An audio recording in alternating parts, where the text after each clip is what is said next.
선택, 목적이 분명할수록 쉬워진다. 목적이 분명할수록 선택이 쉬워진다는 주제로 하나님의 말씀 함께 나눌까 합니다. 우리는 싫든 좋든 매일매일 우리가 살아가는 순간순간 뭔가를 선택하며 살아가지 않습니까? 오늘 아침에도 뭘 입을까, 뭘 신을까, 뭘 먹을까 이런 것들을 고민하면서 선택하고 그런 것들을 했단 말이죠. 그런 결정을 하는 건 별로 그렇게 어렵지 않게 우리가 할 수 있습니다. 그런데 어떤 선택이나 어떤 결정은 참 하기가 쉽지 않고 오래도록 고민해야만 하게 하는 일들이 있죠. 어떤 것들일까요? 내가 이 사람과 결혼해도 되는가? 내 직업은 이런 것 괜찮을까? 내가 이사하는 것 어디로 하면 좋을까? 그런 것들은 결코 쉽게 단순하게 결정하기가 어렵단 말이죠. 인생의 막다른 골목에 이르게 되었을 땐 더더욱 어떤 결정을 내리는 게 쉽지가 않을 때가 있어요. 그런가 하면 어떤 사람들은 실수를 두려워하지 않기 때문에 어떤 걸 결정하거나 선택하는 걸 어렵게 하지 않아요. 쉽게 결정하는 분이 있단 말이죠. 하지만 대부분의 사람들은 어떻죠? 쉽게 결정하지 못해요. 왜 그런가요? 결과에 대해 두려움을 갖기 때문이죠.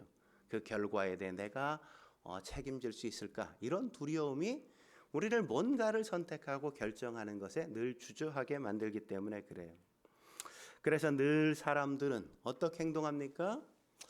나 짜장면인데 너는 뭐 먹을 거야? 그냥 저도요 이렇게 얘기할 때가 많아요. 그죠? 나 짬뽕 이러면 그냥 저도요 이렇게 얘기하지. 아니요 저 짜장이요, 저 탕수육이요 이렇게 얘기하는 사람 거의 없단 말이죠. 그죠? 대부분 그렇게 하는 거죠.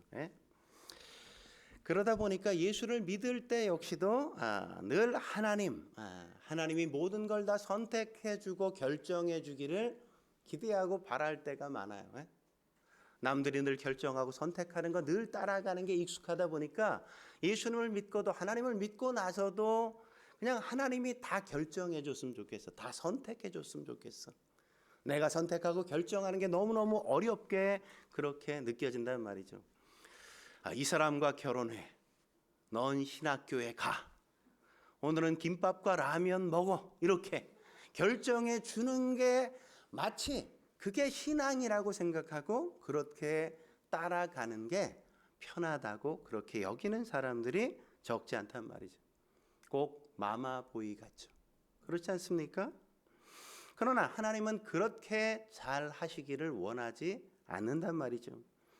우리가 묻고 또 묻고 또 물어도 오늘 아침에 라면 먹을까요? 김밥 먹을까요? 이런 거로 하나님이 응답하시는 걸 본 적이 없어요. 내가 자가용을 타고 갈까요?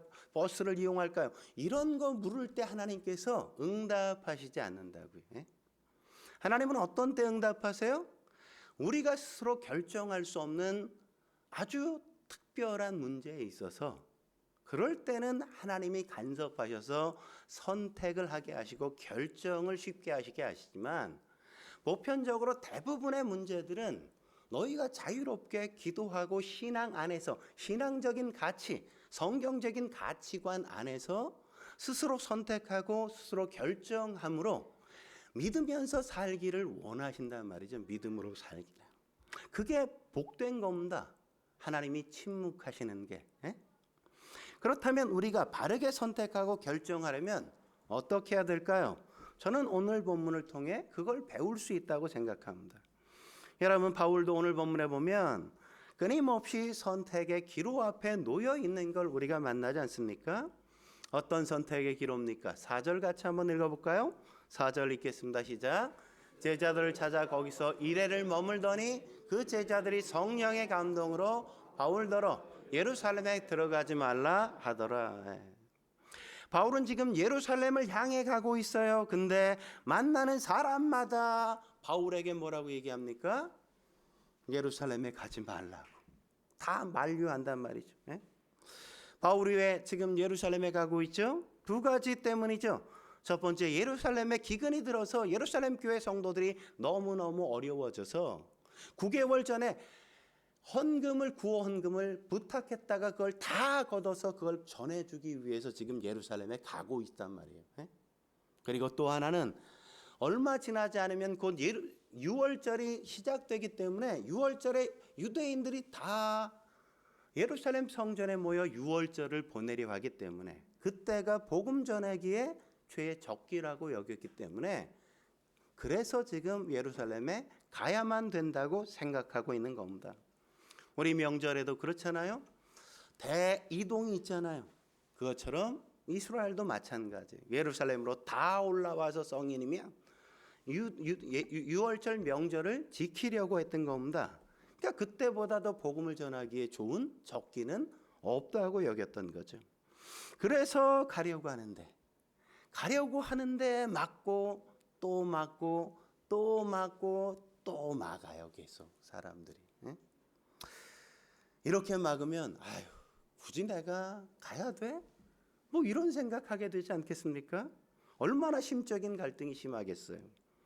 올라가야 하는데 가지 말라고 만류하는 이 상황. 여러분도 그럴 때 있죠?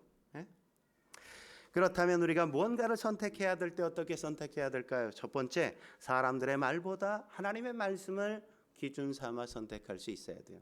사람의 말들보다 하나님의 말씀을 기준 삼아 선택할 수 있어야 한단 말이죠.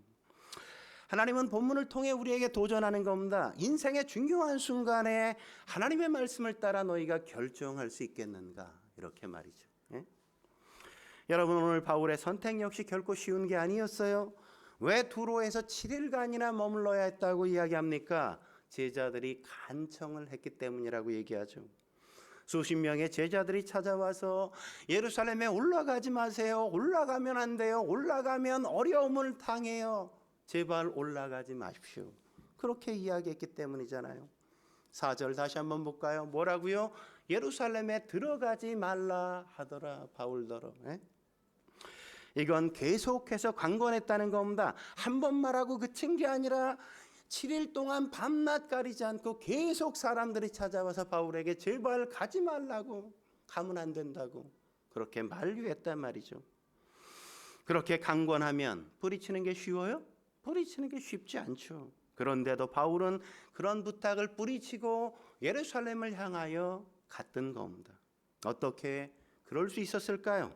사람들의 이야기보다, 사람들의 말들보다 하나님의 말씀을 그는 귀담아 듣고 있었기 때문인 겁니다. 그게 그의 거룩한 습관이었단 말이죠. 예루살렘에 올라가면 무슨 일을 당할런지 알지 못하지만 그러나 너는 가서 복음을 전해야 한다. 말씀하시는 음성을 들었기 때문이에요. 바울은 그래서 하나님의 말씀을 쫓아 살기로 결정한 겁니다. 그래서 올라간단 말이죠. 만류에도 불구하고. 여러분은 어떻습니까? 지난 1년 동안 예수를 믿고 나서 살아오는 삶의 순간순간 여러분이 뭔가를 선택하고 결정할 때 하나님이 말씀하셨기 때문에 말씀대로 여러분이 결정하셨나요? 아니면 사람들의 말들이 여러분의 결정에 중요한 역할을 하게 했나요? 어떤 작가가 그리스도인의 결정의 순간을 농구 경기에 비유를 해서 그런 설명을 하더라고요. 농구 경기에 제일 중요한 게 뭐예요? 작전 타임 갖는 것 아닙니까? 굉장히 중요하죠. 거의 경기가 끝나기 10초 전에도 한 1점 차, 2점 차 이럴 때가 있잖아요. 그러니까 그 10초의 작전 타임을 어떻게 갖느냐. 그래서 그 시간을 어떻게 계획하느냐에 따라서 역전을 할 수도 있고 동점으로 연장전으로 들어갈 수 있게도 만들 수 있단 말이죠. 그런 절대절명의 순간 어떻게 해야 될까요? 여러분 그럴 때 누군가의 조언을 들어야 한다면 상대편의 조언을 들어야 되겠어요? 내 편의 조언을 들어야 되겠어요? 그럼 무릎나 많아져, 그죠? 우리 편의 조언을 들어야 되는 게 당연한 거 아닙니까? 그리스도인들 역시도 마찬가지란 말이죠. 내 문제, 내 삶의 중요한 문제를 결정할 때 안 믿는 사람들에게 찾아가가지고 이것저것 묻고 조언을 구해봐야 그는 적에게 가서 조언을 구하는 것과 마찬가지인 거죠. 누구의 조언을 구해야 돼요? 성경을 잘 읽는 사람, 기도를 성실히 해왔던 사람, 그런 신앙의 사람들에게 찾아가서 이런 결정을 해야 되는데 어떻게 했으면 좋을까? 그렇게 영적으로 나의 편에 있는 사람, 같은 편에 속한 사람에게 조언을 구하는 게 맞는 거란 말이죠. 그보다 더 중요한 건 뭔지 아십니까? 우리 편을 찾아가더라도 그 중에서 하나님을 찾아가든가 영적인 지도자인 목회자를 찾아가서 조언을 구하는 게 바람직한 거죠. 농구 경기할 때 작전 타임을 불렀는데 볼보이에게 가서 우리 어떻게 하면 좋을까? 이렇게 물으면 되겠어요? 우리 편 팬이 막 우리를 응원한다고 그에게 가서 우리가 어떻게 20초를 보낼까요? 이렇게 조언 구하는 게 맞아요? 물론 그들은 우리에게 어떤 조언이나 격려는 해줄 수 있죠. 그러나 감독에게 찾아가야 그 마지막 10초를 어떻게 써야 할지를 우리가 제대로 배우게 되었잖아요. 영적인 일도 마찬가지란 말이죠. 하나님 앞에 나아가서 내가 직접 그분께 묻든지 아니면 영적인 지도자에게 찾아가서 내가 어떻게 하면 좋을지 그걸 묻는 게 당연한 일 아니겠습니까? 그래야 그 짧은 순간을 어떻게 보낼지를 알고 그것이 결정적으로 나의 인생을 역전시킬 수 있는 계기를 만들어가게 하는 걸 우리는 알잖아요. 여러분, 인생의 중요한 선택의 기로에 서 계십니까? 그렇다면 사람을 찾아다니며 시간을 낭비하지 마십시오. 잠시 타임아웃을 신청하셔야 돼요. 그냥 뛰어봐야 별 수 없어요. 그렇게 마냥 뛰다간 실패가 자명한 겁니다. 그런 위기의 순간엔 우리에겐 작전을 세울 수 있는 작전 타임이 필요하단 말이죠. 모든 걸 멈추고 다른 사람이 아니라 인생을 창조하신 인생의 참된 감독 되시는 하나님 앞에 나가서 우리가 어떻게 해야 될지 묻는 습관을 길러야 한다고요. 제가 보건대 위기의 순간이 다가오면 대부분의 사람들 가만히 있지 못하죠. 타임아웃을 요청할 줄 몰라요. 더 바삐 움직이지 않습니까? 이 사람 저 사람을 찾아다니고 뭐라도 해야 그나마 도움이 될 거라는 착각 속에 그냥 분주하게 그냥 여기저기를 쑤시고 다닌다고요. 예? 대부분의 사람의 모습이죠. 그리고 정작 해야 될 인생의 감독 되시는 하나님 앞에는 묻지 않고 그렇게 살다가 나중에 결국 실패하는 건 당연한 결과 아니겠습니까? 그렇다면 어떻게 올바른 선택을 할 수 있을까요? 사람들의 얘기가 아니라 우리의 참된 감독 되시는 하나님 앞에 나가 물을 수 있어야 하는 거란 말이죠. 예배당에 나와야 돼요. 무릎을 꿇을 줄 알아야 합니다. 하나님 앞에 방법을 구해야 한단 말이죠. 어떻게 해야 될지. 믿음의 사람들, 우리 부모님 세대에는 그래서 그냥 너무 위급할 때마다 어떻게 했어요? 기도원에 들어갔잖아요. 기도원에. 그냥 무조건 금식해버리고 하나님이 살려주시지 않으면 난 살 수 없습니다 라고 기도하면서 하나님 앞에 맡길 때 하나님의 역사를 보았던 수많은 간증들을 우리는 수도 없이 들어봤단 말이죠. 여러분, 제가 매일 아침마다 카톡으로 말씀을 보내드리는데도 불구하고 그래도 새벽 예배를 안 드리시면 도대체 어쩌자는 겁니까? 예수님은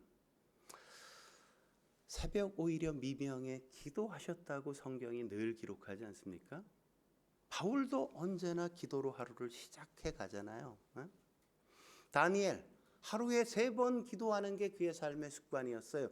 그렇게 기도하면 잡아 족친다고 이야기해도 예루살렘 향하는 문을 활짝 열고 누가 나를 협박해도 그것은 포기할 수 없다고 기도하잖아요. 베드로와 요한 어떻게 했습니까? 제9시 기도 시간, 그것은 내가 지켜야 할 거룩한 습관으로 여기고 그는 하루에 3번 그렇게 6시, 9시, 3시 이렇게 그는 기도했단 말이에요. 그럴 때 위기의 순간이 찾아오면 인생의 갈림길이 생길 때 그렇게 기도하는 사람은 하나님의 말씀을 따라 넉넉히 그 위기의 순간을 넘겨갈 수 있는 겁니다. 저와 여러분들이 그렇게 주의 말씀으로 하루를 열 수 있길 주의 이름으로 축원합니다. 한 걸음 더 나아가 우리가 무언가를 선택해야 할 때 어떻게 해야 될까요? 두 번째, 자기의 감정보다 성경적인 원리를 기준 삼아 선택해야 합니다.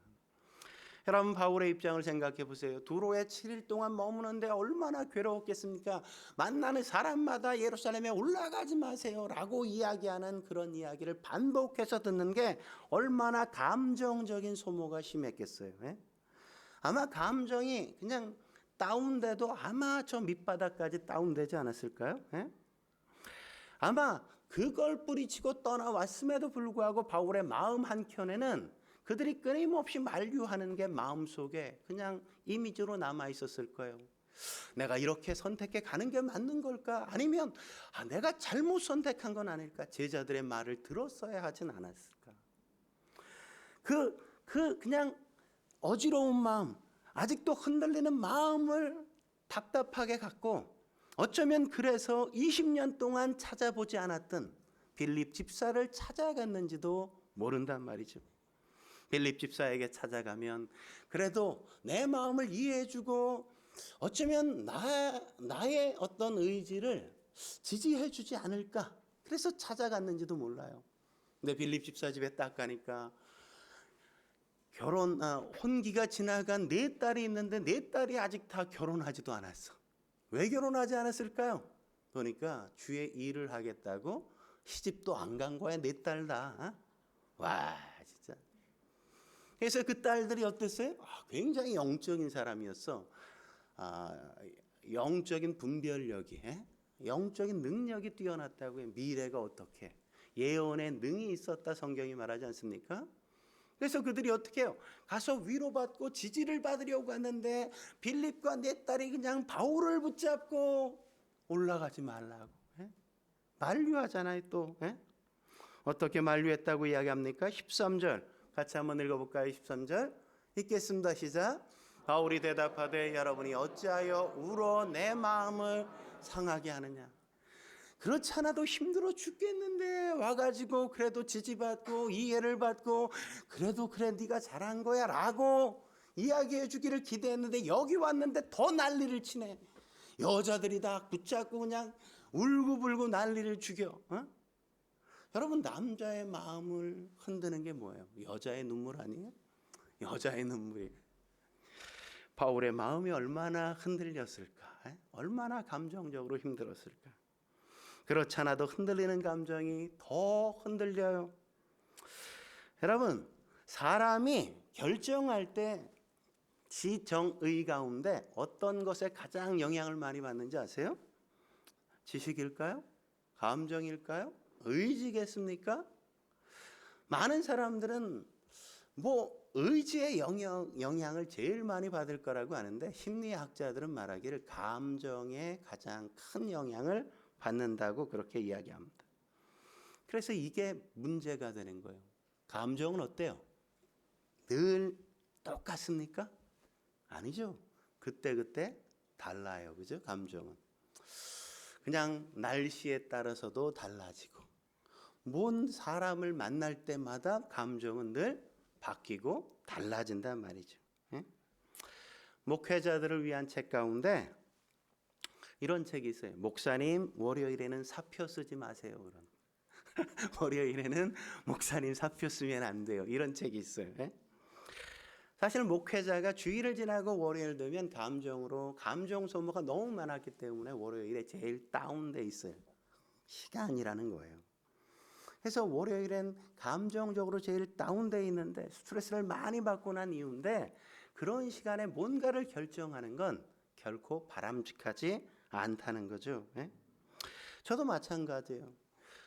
주말이 되어지면 주일 설교를 본문을 선택하고 이 본문이 뭘 말하는가, 주제가 뭔가를 먼저 고민하고 돼지는 몇 마리를 어떻게 잡아야 될까, 돼지를 잡고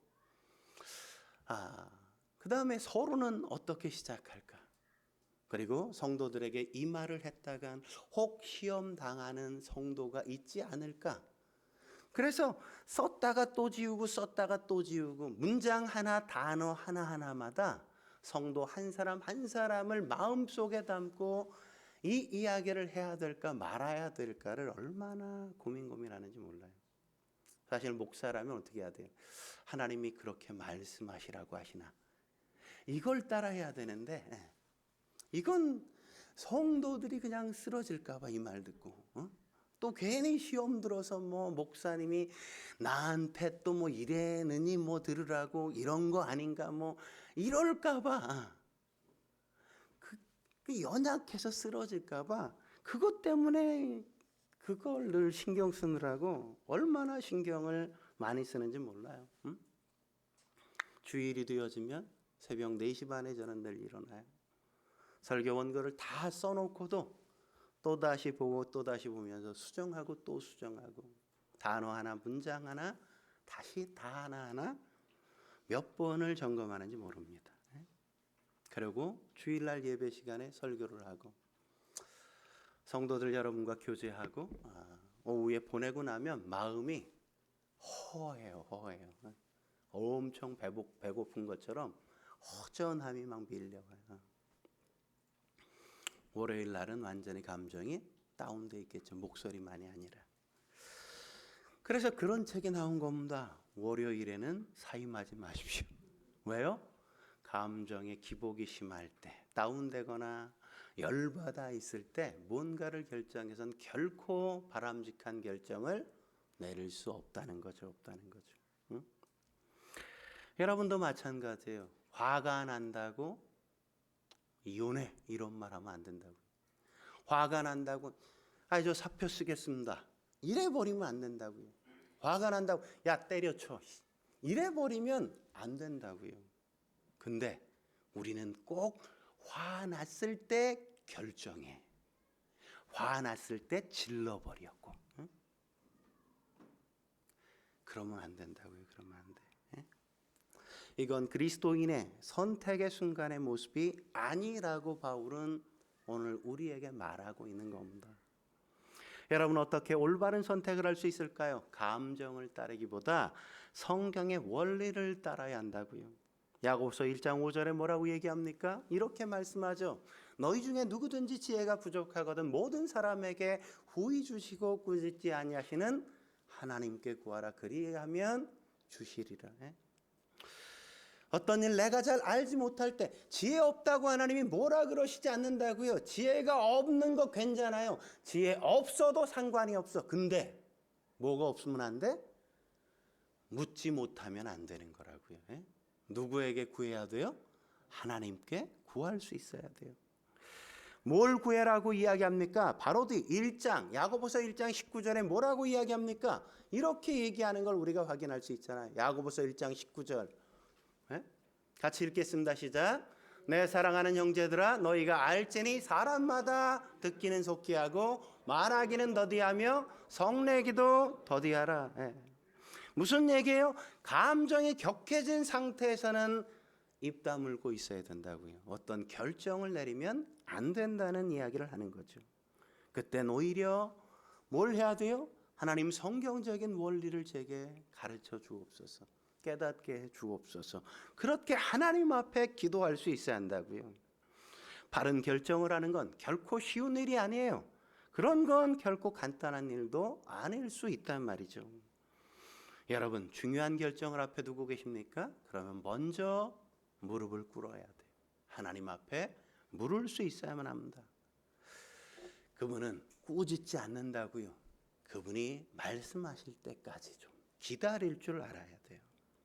마지막으로 우리가 뭔가를 선택해야 될 때 어떻게 선택해야 될까요? 세 번째, 환경적인 조건보다 자신의 사명을 기준 삼아 선택할 수 있어야만 합니다.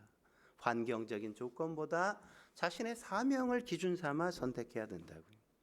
여러분 바울이 예루살렘에 올라가는 환경적인 조건 좋아요 안 좋아요? 엄청 안 좋다고요. 다 반대하잖아. 다 만류한단 말이죠. 얼마나 많은 사람들이 만류해요? 첫 번째 만류한 사람 누구? 두로에 있던 많은 제자들이 다 만류했어. 두 번째 누가 만류해? 가리사야에 가서 빌립을 만나는데 그 가족 모두가 다 만류해. 세 번째 누가 만류해? 예루살렘에서 아가보란 선지자가 내려왔는데 바울의 혁뒤를 딱 풀러가더니 자기의 양손을 묶더니 하는 말이 당신이 예루살렘에 올라가면 이렇게 될 거라고 아가보 선지자가 그렇게 만류한단 말이에요. 예? 모습까지 보여주면서. 근데 거기서도 전부가 아니었죠. 12절에 보면 또 한 사람이 만류하지 않습니까? 같이 읽겠습니다. 시작. 우리가 그 말을 듣고 그거 사람들과 더불어 바울에게 예루살렘으로 올라가지 말라 권하니. 우리가 만류했다. 여러분, 우리가엔 누가 속해 있어요? 사도행전의 저자 누가가 속해 있는 거예요. 누가는 지금 바울과 함께 동행하고 있습니다. 함께 다니는 곳곳마다 반대했어요. 근데 바울은 끊임없이 올라가겠다고 그래요. 그러니까 마지막으로 누가 만류해요? 함께 했던 누가가 나서서 안 돼요. 이렇게 만류하고 있잖아요. 세상이 전부 다 반대하고 있잖아요. 그래도 올라가신다면 어떻게 하겠습니까? 이렇게 만류한단 말이죠. 만류. 그런데 이것보다 더 중요한 건 뭔지 아세요? 이것보다 더 중요한 건 이들이 왜 말렸어요? 성령의 감동을 받아 성령의 말씀을 따라 만류한 거라고요. 이렇게 얘기하면 아니 그러면 성령이 감동하셨는데 성령이 그들에게 말씀하셨는데 그들이 만류했다면 그러면 바울이 지금 성령께 불순종하고 있는 거 아니야? 이렇게 우리가 이해할 수 있잖아요. 그래서 어떤 성경 성경학자들은 바울이 지금 실수하고 있는 거라고 해석을 한다고요. 실수하고 있는 거라고. 만일 바울이 성령의 감동을 받은 사람들, 성령의 말씀을 듣는 그 사람들의 이야기를 듣고 예루살렘에 가지 않았다면 바울이 잡히지도 않았을 거고 로마로 끌려가지도 않았을 거고 로마에서 단두대에서 순교당하지도 않았을 거고 바울은 살아서 더 많은 아시아와 유럽까지 다 나아가면서 더 많은 사람들에게 복음을 전하지 않았겠느냐. 근데 여기서 실수해서 잡히게 되어지고 끌려가고 순교당한 거다 이렇게 얘기해요. 정말 그럴까요? 전 그렇게 생각하지 않습니다. 그렇게 해석하는 건 잘못되었다고 저는 생각해요. 물론 본문에 성령의 감동하신 게 사실이고 성령의 말씀하신 게 사실이란 말이죠. 하지만 바울이 예루살렘에 가면 환난을 당한다는 것을 이야기한 것뿐이라고요. 성령의 감동으로 말한 내용이 당신이 예루살렘에 가면 환난을 당할 겁니다라고 그걸 알려준 거라고요. 근데 여러분 생각해 보세요. 이건 그 사람들을 통해서 처음 바울이 들었어요? 아니에요. 예전에 이미 다 알고 있었어요. 정말 그런지 사도행전 20장 22절 같이 읽겠습니다. 시작. 보라 이제 나는 성령에 매여 예루살렘으로 가는데 거기서 무슨 일을 당할는지 알지 못하노라. 예사롭지 않죠? 너 예루살렘에 가면 거기서 너 큰일 당할 거야. 어려움 당할 거야. 내 인생이 종날 수 있어. 이런 이야기는 벌써 들었어요. 알고 있었던 거죠. 하지만 어디도 성령이 바울에게 예루살렘에 올라가지 마세요 이렇게 얘기한 적 있습니까? 없어요. 그런 거는. 단지 성령은 바울이 예루살렘에 가면 고난을 당할 겁니다 라는 사실을 가르쳐 주고 있는 거라고요. 그건 올라가지 말라는 게 아니란 말이죠. 그렇다면 성령은 왜 그들을 감동시켜 이런 일을 계속 반복해서 보여주시는 걸까요? 왜냐하면 그것은 바울의 마음을 준비시키고 교회의 지도자들의 마음을 준비시키기 위한 거라고요. 바울아, 너가 가면 환난을 당할 거야. 단단히 마음 준비하고 가야 돼. 교회의 지도자들아, 너희는 더 이상 바울이 있지 않은 교회 환경에서 너희는 목회해야 될 걸 지금부터 준비하고 있어야 돼. 이걸 지금 말씀하고 있는 거라고요. 바울이 사라진 그 환경에서 너희들은 앞으로 목회를 해야 돼. 너희들은 신앙을 지켜가야 돼. 그걸 보여주시는 겁니다. 예수님도 마찬가지 아닙니까? 겟세마네 동산에 올라가서 마태복음 26장 39절에 뭐라고 기도하십니까? 이렇게 기도하잖아요. 내 아버지여 만일 할만하시거든 이 잔을 내게서 지나가게 하옵소서. 예수님이 내가 지금 십자가에 못 박힐 거라는 사실을 알았어요, 몰랐어요? 알았어요. 아시면서도 지금 뭐라고 이야기합니까? 그게 너무나도 힘든 일이기 때문에, 가기 어려운 일이기 때문에 피하고 싶은 마음이 인간적인 마음이었다고요. 그래서 하나님 앞에 기도하는 겁니다. 그 십자가를 내게서 지나가게 하옵소서. 그러나 거기서 끝쳤나요? 아니죠. 예수님은 기도하시면서 기도의 마지막을 어떻게 마쳐요? 그러나 나의 원대로 마시옵고 아버지의 원대로 하시옵소서. 내가 십자가에 못 박히는 게 하나님께서 나를 위한 계획이라면, 그게 내게 고난이고 나의 죽음이고 나의 인생의 끝일지라도 저는 그 길을 가게 해 주옵소서. 그리고 예수님은 당당히 십자가 앞으로 나아가잖아요. 고난이기 때문에, 환난이기 때문에, 역경이기 때문에, 그건 좋지 않은 환경이기 때문에 내가 가면 안 되는 길이 아니라, 하나님이 내게 주신 사명, 복음을 위한 거라면, 인류를 구원하시기 위한 거라면, 나는 마땅히 고난이 있어도, 어려움이 있어도, 환난이 닥칠지라도, 내 목숨을 세상이 요구한다고 할지라도 나는 가야 한다는 거죠. 지금 바울이 그렇게 이야기하고 있는 겁니다. 환난이 기다리고 모든 사람이 그 길을 가로막을지라도 그곳에서 나는 복음을 전해야 하기 때문에 나는 갈 수밖에 없다 이거죠. 그게 내 사명이기 때문이라는 거죠. 우리도 때론 어려운 환경에 처할 수 있습니다. 하나님의 뜻과 반대되는 결정을 내리라는 압박을 수없이 받을 때가 있죠. 주변에 많은 사람들이 그렇게 충고할 수 있어요. 어려운데 왜 가려고 그러냐고. 아니, 쉬운 길 놔두고 왜 그 길을 가냐고. 편하게 그냥 살 수도 있는 거 아니냐고. 그런데 그런 유혹을 뿌리칠 수 있어야죠. 그러려면 어떻게 해야 돼요? 내게 주신 사명이 뭔지를 명확하게 확인하고 있어야 하는 겁니다. 그럴 때 좌로나 우로나 치우치지 않는 겁니다. 그렇게 걸어갈 때 하나님의 축복이 우리에게 오는 것이지, 그냥 편안한 길만 편하게 살면서 그냥 하나님이 이렇게 축복해 주세요, 저렇게 축복해 주세요.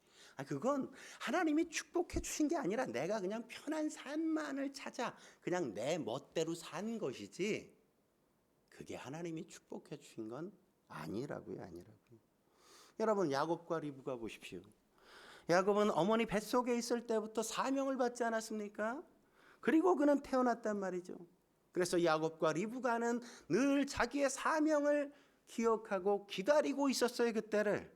그런데 위기가 찾아오지 않습니까? 어느 날 이삭 아버지가 에서 첫째 아들을 불러다 놓고 이야기하는 겁니다. 너는 가서 사냥의 음식을 바치라. 내가 너를 마음껏 축복하리라.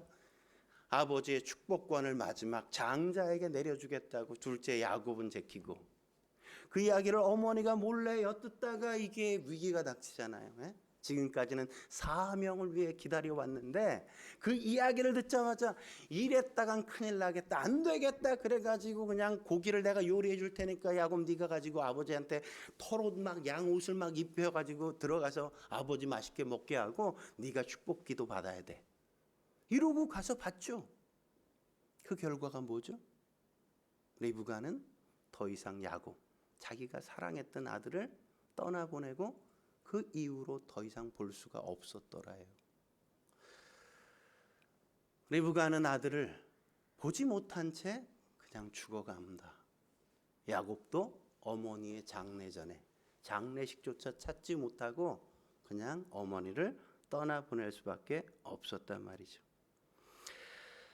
사명을 잊고 거짓말한 결과가 바로 그거라고요. 여러분, 우리가 환경에 떠밀려 선택할 때 우리에게 남는 건 실패일 수 있다는 사실을 우리는 두렵게 기억해야만 합니다. 인생이 거기서 끝난다는 건 아닐 수 있어요.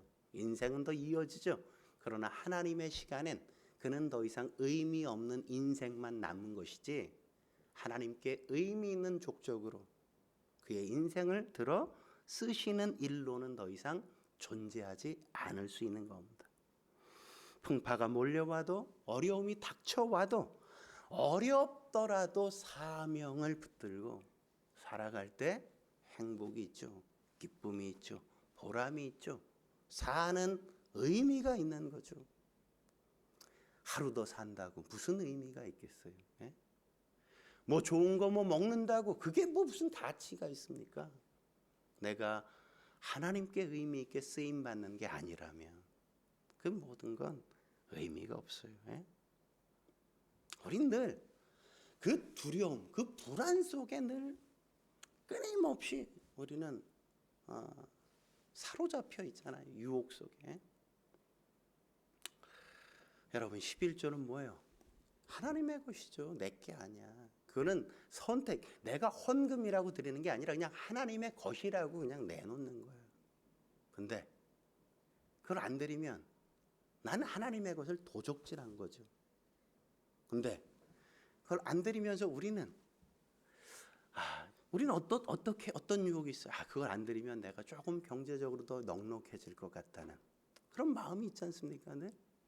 근데 그래서 안 드렸더니 정말 막 넉넉해졌어요? 아니 그 어려움 속에 드린 사람 뭐 어마어마하게 막 어디 죽고 못 살게 되었어요? 그런 건 없다고요. 그런 건. 주일날 너무너무 피곤해서 주일 안식일인데 예배 좀 안 가고 성경 공부 안 하고 그냥 집에 가서 좀 쉬어야지. 이래서 쉬었더니 내가 너무너무 편안해져서 월요일부터 굉장히 유쾌하게 하루를 시작했더라는 줄을. 이런 게 있을까요? 아니에요. 와서 예배드리고 났더니 기운이 나고 마음도 편안하고 하나님 앞에 기도하고 한 주를 맡겼더니 내가 훨씬 더 편안해졌더라. 새벽에 일어나서 예배 겨우 10분 설교밖에 목사님이 그냥 내가 10분 설교밖에 안 하잖아. 내가 뭐 1시간 설교를 한 것도 아닌데 그거 듣고 기도하라 그래도 그것도 그 10분을 더 자겠다고 버티다가 진짜 피곤이 풀려서 진짜 하루 좀 편안하게 지내셨습니까? 아니잖아. 말씀 듣고 기도하면서 의탁하고 10분 적게 자더라도 그랬더니 내가 더 편안하게 스트레스 받지 않고 근심과 염려에 사로잡히지 않고 살게 되었더라가 되잖아요. 여러분 말씀을 붙드셔야죠. 성경의 원리를 붙들고 살아야죠. 복음을 위한 사명을 붙들고 사명에 이끌려 살아야죠. 그럴 때 흔들리는 세상 속에 흔들리지 않고 살아갈 수 있는 거죠. 불안한 환경 속에서 평안을 그래야 누리게 되는 겁니다. 결핍의 세상에서 만족하는 삶은 그때 주어지는 거죠. 다니엘 아시잖아요. 사자 굴 속에서 평안하잖아요. 다니엘과 세 친구 풀무불에 던져져도 그들이 뜨거워 막 이러십니까? 그러지 않잖아요. 그들은 편안하게 거기에 있다고. 풀무불 속에 없다는 게 아니야. 사자굴 속에 없다는 게 아니야. 그 속에 있는데도 평안을 누린다고. 저와 여러분은 그런 삶으로 부름받은 겁니다. 그게 믿는 사람의 삶이라고요.